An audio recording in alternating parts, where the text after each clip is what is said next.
guys! So, nagpaplano ba kayo bumili ng malaking ref? I-consider nyo guys tong Kondura inverter po. Sobrang tipid po talaga niya sa kuryente. Halos di nadagdagan yung kuryente na very minimal talaga siya. Ano maganda dito? Malaki na po talaga siya. And digital siya guys. Makikita nyo dito. Ayan o. Oh. 4 doors po siya. Kasi dalawa sa baba, dalawa sa taas. Pero pag inopen mo siya, isahan na lang. So, sorry kasi nagamit na namin to. Actually, mga 1 year na ata itong ref namin. So, makita niyo po, malaki po talaga yung space. Ayan, medyo mataas tong aking lagay ng water. Pero spacious po talaga siya. Ayan. So, yan, dalawa, tatlo. Ano, so malaki-malaki. Diyan po yung ilaw niya sa, dito sa side.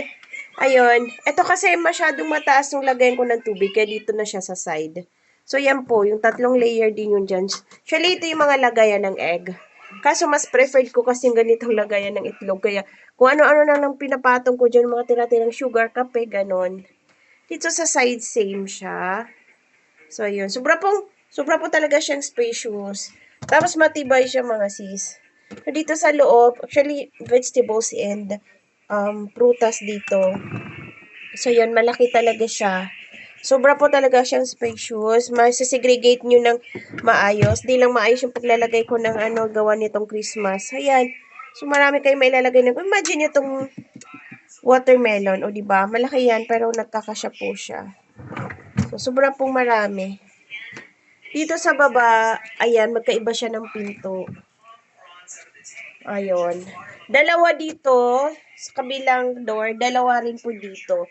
So, yan sa taas. So, yun yung mga ice. So, meron po siyang lagayang free na gawaan ng ice. Ang cute-cute ng mga bilog-bilog ganun. So, yung kasi kung ano ng mga paggawaan namin ng ice nandyan. Iba-iba. Dahil mahilig kami sa ice therapy ganun sa mukha. So, yan sa taas. Yung malaki po. Yung makita nyo malaki itong matira-tira kong buko salad nandiyan po. Tapos dito, ayan. Alam ko maganda dito, kung makikita nyo po like ito isang buong chicken ng sa Save More. Hindi nan frost po kasi siya. So kung tutigas po siya ganyan lang, hindi yung kailangan mo mag-defrost kasi hindi po talaga siya, ayan no frost siya. Ayan. Malaki, sobrang malaki, sobra po siya spacious. And matibay siya at saka syempre mura po ang kuryente, consume niya sa kuryente yan. Then yung pong neto, ang kagandahan nito, para po siyang glass screen. O yan, punas-punasan mo lang ganon. Ito yung side niya. Wala nang pandikit. Kasi since glass po yung nandoon sa harap, so dito na lang namin nilalagay yung mga luma naming magnet sa ref.